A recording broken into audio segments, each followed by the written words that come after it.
So let's go to the beginning of who am I? Who am I? Ramana. As all living beings desire to be happy always, without misery.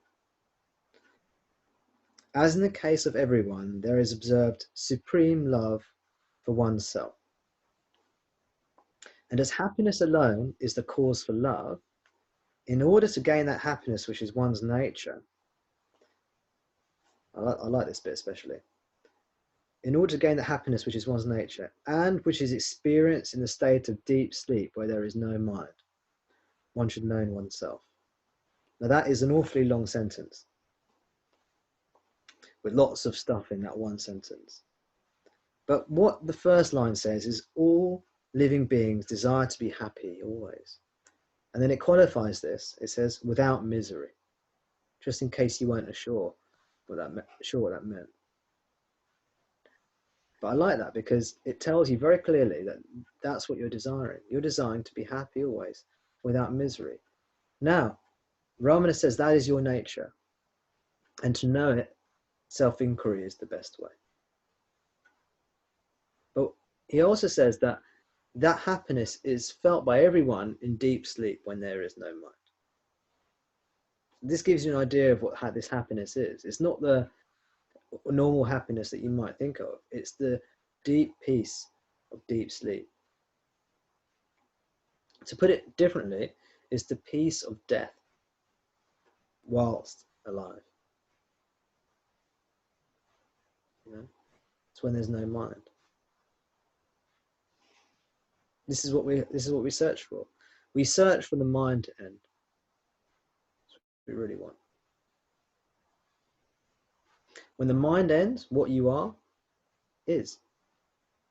When you let go of everything, what is real, what is true, what is unchanging, what will never be destroyed, will be there fully. When you let go of everything, that which is true, that which cannot be destroyed, that which is pure, that which always is, that God, that divine, that divinity, that godliness, that holiness, that one, that will be there. Always. So why worry? If we can have a sense of that, if we can have faith in that, just let go of everything and that will be there. You don't have to look for it because it's real. Everything that was false will fall away. That which is real will be there. The caveat is you've got to do in your life. You've got to do what you've got to do. You know, if you have responsibilities, you have to do those responsibilities. You just get on with it. They're no obstacle. You know, you look after your own body, mind. You look after other body, minds. You be as good a person as you can be in this society. There's no obstacle. Knowing that that divinity is always there. That divinity is always there. Have faith in that.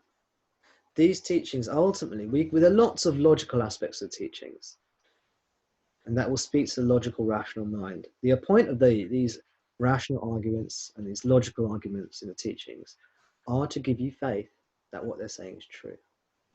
But ultimately,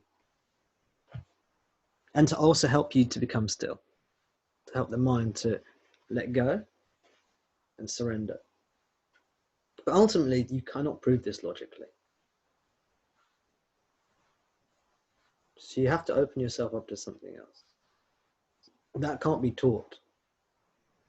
That is something that each of us will come to in our own unique, marvelous, silly, miraculous, ridiculous way.